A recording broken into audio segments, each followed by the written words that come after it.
Road बना के road okay अल्लाह ताला जी को ताकत बख्शो पूरी में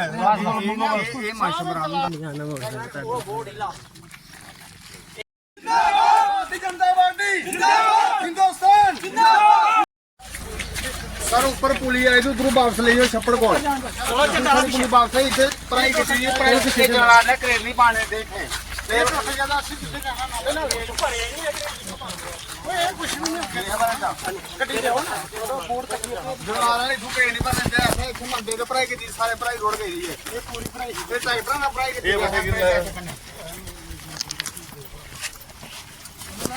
ये जगह सारी जंगल दी है ये जंगल वाली बाउंड्री लगे पक्के लगे ਇਹਦੇ ਵਿੱਚ ਸਾਰਾ ਰੋਡ सड़क ਦਾ ਬੁਰੀ ਨਾ ਖੜ ਜਦੇ ਨਾ ਕਿੱਥੇ ਦੇਣਾ ऐसा लोग पे नहीं पहले लोग ਉਹ ਲੋਕ ਮਿਲ ਗਿਆ हां लोग पुराने लोग पे 50 फुट रोड छੱਡੇ ਦਾ ਸਾਡਾ ਸਾਈਡ ਤੇ ਦੇਣ ਲੱਗੇ काम चल गया था जनाजा गाड़ी साडी से पानी में नहीं पानी उसके पास चली नहीं पानी ये सीधा पहले लोग के दूसरी सीधा ਗੱਡੀ ਨੂੰ ਬਾਹਰ ਥੋੜਾ ਉੱਪਰ ਜਾਣਾ ਸਾਹਿਬ ਬੋਰਡ ਤੇ ਲਿਆ ਗੱਡੀ ਮੁੰਡੇ ਗੱਡੀ ਲਿਆਓ ਜੇ ਲੋਕ ਕਰਦੇ ਜਾਂ ਰੋਂਦੇ ਨਾ ਸਾਡੇ ਅੱਗੇ ਕੋਈ ਅਨਜਾਣਾ ਮੋੜ ਉਹ ਬੋਰਡ ਲਾ 1 ਕਿਲੋਮੀਟਰ ਇਹਦੇ ਨੂੰ ਅੱਗੇ ਇੱਥੋਂ ਅੱਗੇ ਇੱਕ ਪਿੱਛੇ ਲੱਗ ਥੋੜਾ ਜਿਹਾ ਕਿਧਰ ਜਾਣਾ ਯਾਰ ਉੱਪਰ ਤੱਕ ਥੋੜਾ ਨਹੀਂ ਨਹੀਂ ਉੱਥੋਂ ਹੋ ਕੇ ਜਾਣਾ 5 ਮਿੰਟ ਲੱਗਣਾ ਪੜੋਈ ਜਾਂਦੇ ਦੱਸੇ ਗੱਡੀ ਜਲਦੀ ਚੋਰ ਜਦੋਂ ਪੈਦਲ ਚੱਲਣਾ ਪੈਦਲ ਹੀ ਨਹੀਂ ਨਹੀਂ ਉੱਥੇ ਜਦੋਂ ਖਾਲੀ ਦੇਖਣਾ ਸਾਹ ਨੂੰ ਪਤਾ ਚੱਲ ਜੂ ਵੀ ਸਾਰੇ ਲੋਕ जनता पार्टी जिंदाबाद हिंदुस्तान जिंदाबाद हिंदुस्तान जिंदाबाद हिंदुस्तान जिंदाबाद भारत माता की जय भारत माता की जय सारे साइड रोड है रोड बना के रोड ओके अल्लाह ताला जी को ताकत बख्शो पूरी में ये माशा सर पहला रोड ही है ਪਹਿਲਾਂ ਪੁਰਾਣਾ ਰੋਡ ਹੈ पुराना रोड ही है आसे आज फटे जांदे पुराना रोड ही है सारी केस सुनाई दिखा सारे तुसा दिखी कोई पुराना ऐसे 3-4 गो रखी थी कुछ अभी हम इस वक्त सुंजवा के एक इलाके में मौजूद है और यहाँ पर अगर आपको बता दें भारतीय जनता पार्टी के सीनियर नेता विक्रम रंधावा जी यहाँ पर आए हैं और आपको बता दें रंधावा जी लगभग मुझे लग रहा है 2 किलोमीटर आप पैदल आए हैं तो हम आपको देख रहे थे सांस भी चढ़ी थी आपको तो क्या कहना चाहेंगे ये रोड देखकर ऐसे लग रहा है मुझे तो देख के ये लग रहा है कि 1947 के बाद तो इन लोगों को आज़ादी नहीं मिली है बड़ी दयनीय हालत है। मैं खुद भी महसूस कर रहा हूँ शायद कहीं हमारे पार्ट में भी कमी रही है सकती है। हम भी सरकार में रहे हैं, हमारे भी नुमाइंदे जिन्होंने वोट लिए थे उनका भी कोई फ़र्ज़ बनता था, लेकिन हमारे से पहले भी यहाँ पर कैबिनेट मिनिस्टर रहे हैं 12-12 साल तक और मुझे यकीनन है कि फंड्स फ्लो की कभी कमी नहीं रही है, लेकिन नीयत की कमी ज़रूर रही होगी। क्योंकि जब तक आप लोगों के मसले में शुरू से कहता आया हूँ कि सबका साथ सबका विकास खाली अखबारों में देने के लिए नारा नहीं है।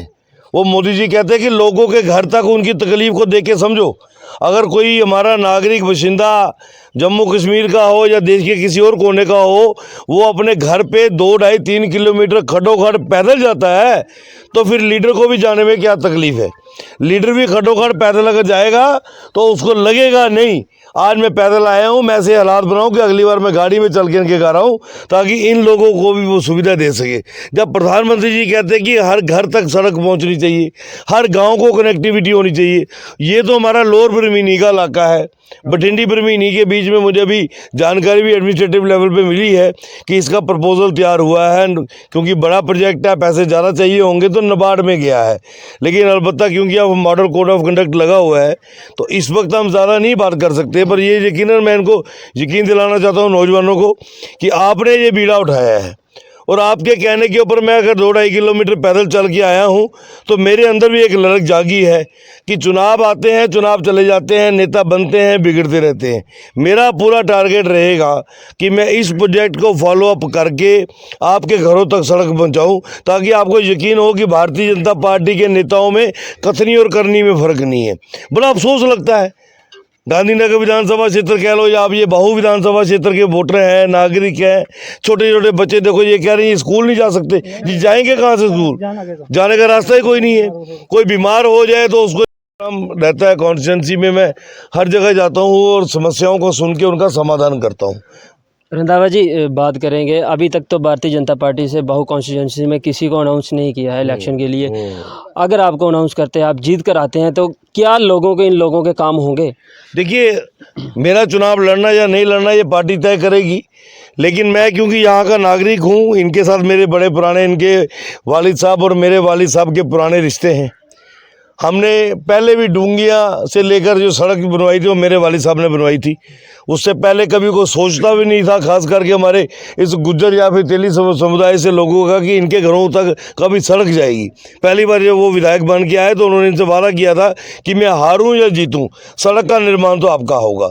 तो मैं भी ये यकीनन कह सकता हूँ, ये तो पार्टी तय करेगी मुझे चुनाव लड़ना है कि नहीं लड़ना है। अगर पार्टी ये जिम्मेवारी देती है तो हम इनको एक यकीन दिलाएंगे कि आप पहला कदम आपने चलना है। सर, ग्राउंड जीरो पर भी होगा या सिर्फ रिकॉर्ड ही? नहीं, ये मेरे कथनी और करनी में फ़र्क नहीं है रत्ती भर भी। मैंने कहा ना, मैं चुनाव लड़ूं या नहीं लड़ूं, इनके इस प्रोजेक्ट को डिपार्टमेंटल लेवल तक फॉलो अप करना वो मेरा अपना एडमिनिस्ट्रेटिव सेटअप है। वो मुझे पता है कि अफसरों से काम कैसे लिए जाते हैं, वो हम करवा के देंगे। अलबत्ता जो ऊपर वाले को मंजूर होगा, अगर हमने चुनाव लड़ा तो हम इन सब की और पूरे बाहु विधानसभा क्षेत्र के लोगों की बदौलत अगर चुन के आते हैं तो ये सड़क का निर्माण कोई नहीं रोक सकता है। ठीक है, कहीं हो सकता है इनकी सेटिस्फेक्शन के हिसाब से बिल्कुल बीच में से नहीं निकल के जो शॉर्टेस्ट रूट की सड़क, ताकि इनके हर घर तक वो सड़क जाए, वो मेरा वादा होगा। लेकिन आज आप देख सकते हो कि इनके अंदर एक उत्साह भी है। अगर मैं इनके साथ चल के आया हूँ तो इनके अंदर भी एक उम्मीद जागी है। ये ऐसे नहीं है कि इनको लग रहा है कि कोई सियासी टूर है या कोई अपने नंबर बनाने के लिए आ गया है या वोट मांगने। ना, मैंने इनसे वोट मांगा है। आगे 1-2 दिनों में फैसला हो जाएगा किसको चुनाव लड़ना है, क्योंकि चुनाव तो चल रहे हैं। एक आखिरी सवाल रहेगा, सुजमा बठिंडी में 2-3 जो प्रॉब्लम है वो काफ़ी आ रही हैं, जो लोगों का कहना है। पहली तो आपको बता दें, पानी की काफ़ी यहाँ पर किल्लत है, और जो मेन रोड्स भी हैं उनमें भी किसी जगह नाली नहीं है, किसी जगह में काफ़ी खड्डे हैं। तो क्या उनको भी पूरी तरह से देखा जाएगा? डेवलपमेंट होती है, फिर ओवरऑल डेवलपमेंट होती है, ऑल राउंड डेवलपमेंट होती है। वो एक पर्टिकुलर सड़क के लिए नहीं होती है। ये तो इनका बड़ा ही डीप मामला है ना। बाकी भी जो माइन्यूट मसले भी हैं, बिजली पानी का मसला है, इंटीरियर लेन ड्रेन जो बनी हुई है वो ख़राब हो रखी है, उनको रिपेयर कराना है, कुछ नहीं बननी है, वो तो सारा ही काम है कॉन्स्टिट्यूंसी का, तो सारा ही काम टेकअप कर रहे हैं। अलबत्ता अगर ये जिम्मेवारी मिलती है तो मैं अपनी जिम्मेवारी से गुरेज करने वाला व्यक्ति नहीं हूँ। कहीं पर भी कोई चूक हो जाएगी तो हम लोगों के बीच में जाएंगे। देखो मोटरसाइकिल लाद आप ये देखिए, आप क्या नाम है आपका? मेरा नाम सुबार अली है। मैं सबसे पहले आप द नेटवर्क का शुक्रिया अदा करता हूँ, विक्रम रंधावा साहब का भी शुक्रिया अदा करता हूँ, जो आम नागरिक जो हमारी बात सुनने आए हैं। वो हमारी खालसा हालत है इस रोड की। अब हमसे इन्होंने ना हमसे वोट मांगे हैं, ना हमसे इन्होंने समस्या कोई बताई है।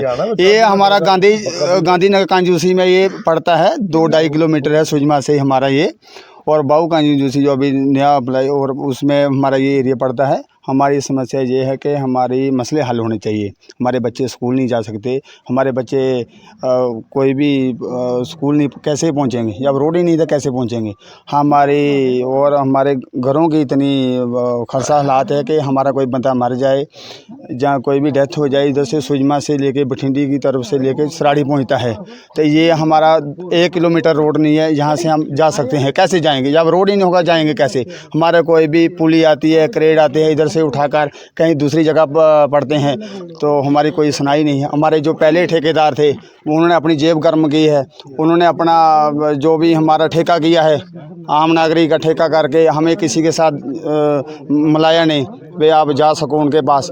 तो हम इसलिए ये लग से मैं रिक्वेस्ट की थी कि हमें भी किसी के साथ मिलाया जाए। विक्रम रंधावा के साथ हमने बातचीत की, हमारी ये बात सुनने आए हैं, तो इन्होंने रोड की हालात देखी है, हमारी तमाम हमारे बीच में आए हैं, हम इनका बहुत शुक्रिया अदा करते हैं। चलिए, आपको बता दें, सुंजमा के बरमीनी एरिया में रंधावा साहब जो सुजमा में आए थे, तो वहाँ पर लोकल लोगों से मिले, लोगों ने कहा कि हमारी जो रोड की वो खस्ता हालत है, और फिर वो वहाँ से, और रोड इतनी बुरी हालत है कि उनको कम से कम 2 से 3 किलोमीटर पैदल चल के आना पड़ा, और उनका आपने सुना। आप सबका क्या कहना है? अभी अपनी राय कमेंट बॉक्स में जरूर रखें। तब तक देखते हैं।